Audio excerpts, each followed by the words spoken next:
Welcome, everyone, to the Apoco-Larry podcast. I'm Steve. He is... Pastor Larry. Oh, okay. It's a comfortable... I once was. There was a Yeah. time. You were... Yep. It's a lovely term. You're fully ordained still, aren't you? I still am. Yeah. Unless people listen to this podcast. It could all change. No, you'll be fine. You'll be fine. Okay, well, today we're going to talk about Second Samuel 4, my friend. Anything you want to say as introduction? No, it's pretty straightforward, Stevie. David still is only king over Judah, and he's moving toward kingship, but he's not there yet. Yeah, it's kind of a slow burn, this whole thing, isn't it? Yeah, I should double check for the next one how many years it's been, but it's been a few anyway. Yeah. Okay. Folks, I'm going to freely admit there is names in here I will just simply skip over because Larry warned me, and then I read it and went, yep, no hope. No hope at all. We do treat God's word as sacred and holy. It doesn't mean I can pronounce the sacred and holy words. So here we go. Chapter 4, verse 1. When Ish-bosheth, and son of Saul, heard that Abner had died in Hebron, he lost courage, and all Israel became alarmed. Now Saul's son had two men who were leaders of raiding bands. One was named Bana, the other was Rechab. They were the sons of Rimeon, the Berathoite, from the tribe of Benjamin. Beroth is considered part of Benjamin because the people of Beroth fled to Gittim, or something close to that, and have resided there as foreigners to this day. Yeah. So remember, Joab killed Abner. David didn't want to kill Abner, but Joab killed him. Yeah. And now the word's gone to Ish-bosheth. Hebron is where David's kingdom is at this point. Right. And then he becomes alarmed, and he's quite worried now. And now Ish-bosheth, the name actually means man of shame. So we're pretty sure that wasn't his name that he was born with. Little Ish-bosheth. I shall call him Ish-bosheth. They think at one time his name may have been Ekbal, but that wouldn't have been quite appropriate for Saul either. So anyway, this is a name given to him probably after he was dead. I don't imagine it was his name when he was still alive, but the author is using that name on him. And so he had these two men that were living there, Bana and Rechab, and they were the Beerothites, and so they were kind of from outside of it. They were considered a little bit part of Benjamin because they lived in the area, but they weren't. I wouldn't say. Well, it says they're from the tribe of Benjamin. But they were considered part of Benjamin because they were foreigners that had lived there. Okay, kind of an asterisk beside it. Yes, you're Benjamin, but... So these are the two guys. Ish-bosheth is now very scared. Yeah. Mm-hmm. Like he was making a play for the whole kingdom, and now things are turning around on him. Yeah. Okay. Verse 4. Jonathan, son of Saul, had a son who was lame in both feet. He was 5 years old when the news about Saul and Jonathan came from Jezreel. His nurse picked him up and fled, but as she hurried to leave, he fell and became disabled. His name was Mephibosheth. I couldn't say it. So Mephibosheth, this is that story.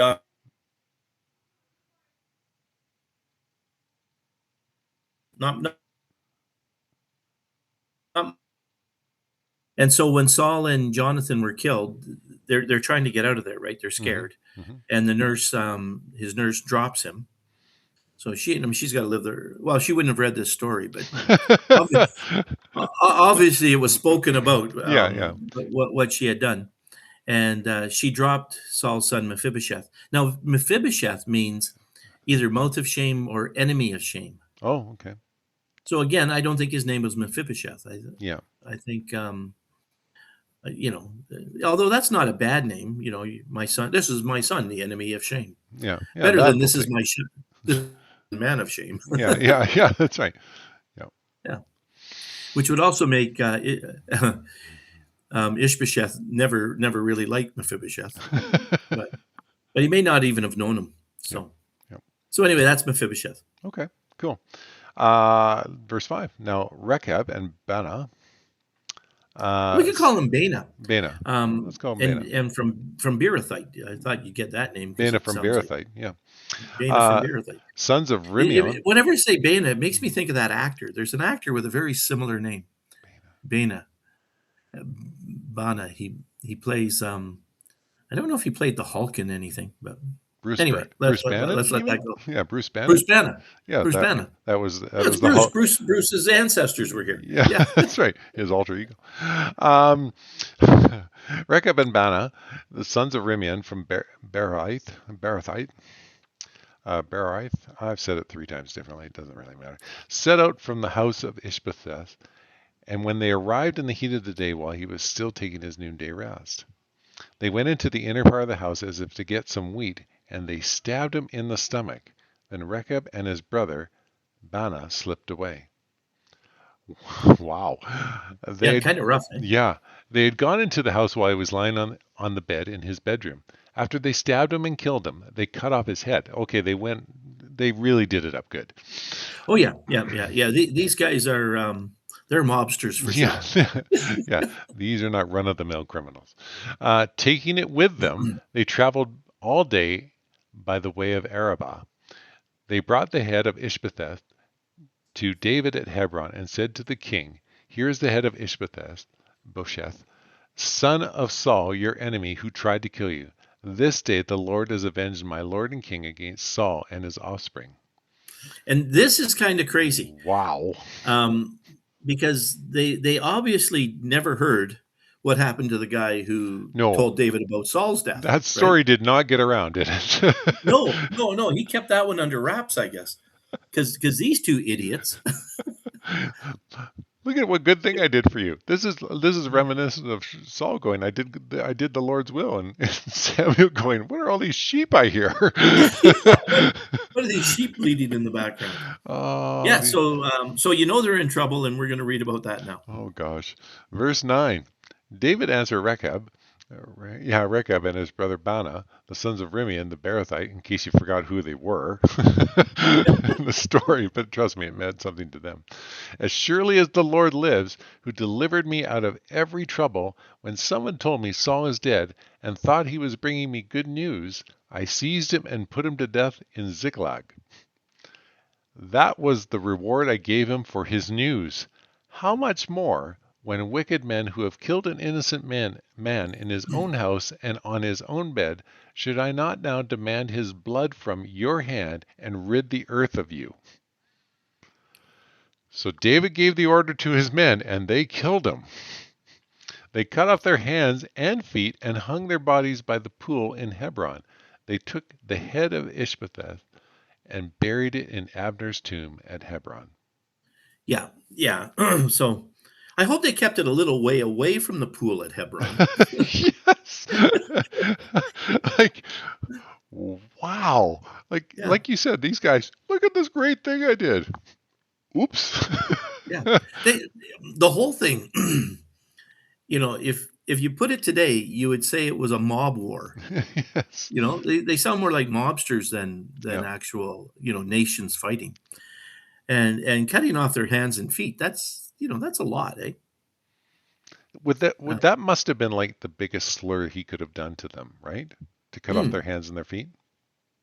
Yeah, yeah. I should have taken the time to see the symbolism behind that, but I was so caught up with he cut off their hands and feet Yeah. after No, he killed I them. don't think it needs more than that. I'm just like, man, No, it must be like I'm really trying to set a tone here.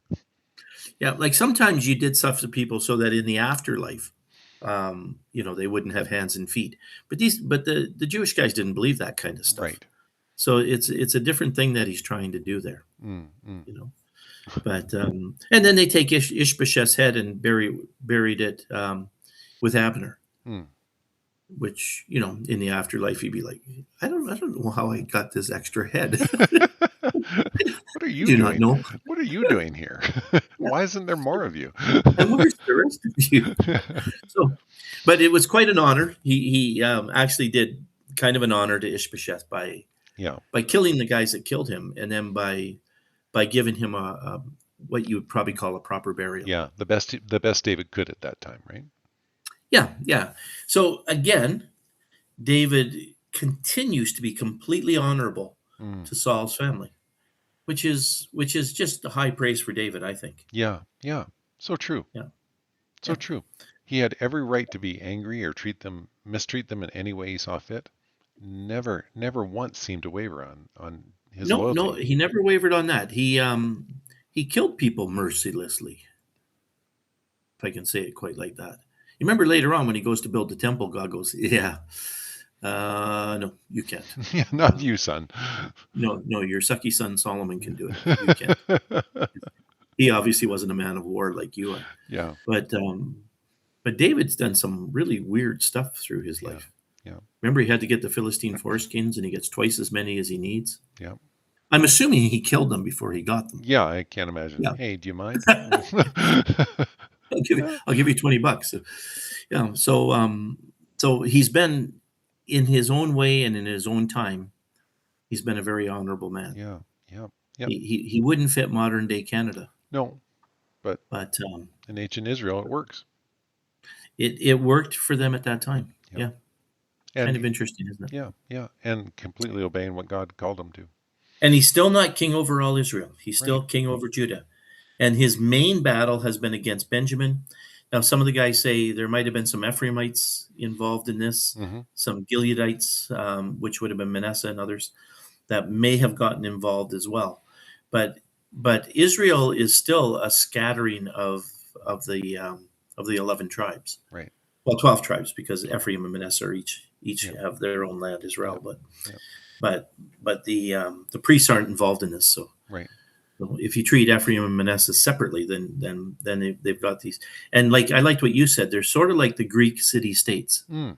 Mm. where they were all very much autonomous. Yeah.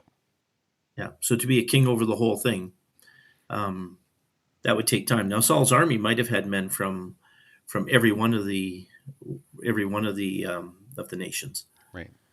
But the main thing they keep talking about is this: these guys are all from Benjamin. Yeah. Yeah. Yeah, who end up being part of the Southern Kingdom when the Southern Kingdom becomes Judah and Benjamin. Right. And I always thought of Benjamin, the little brother, and they were always good guys and stuff. But they've been horrible people through these chapters. Yeah. Yeah. Good start. Lousy finish. Yeah, not the best of finishes. So anyway, David's still moving toward God's promise. Yeah. Yeah.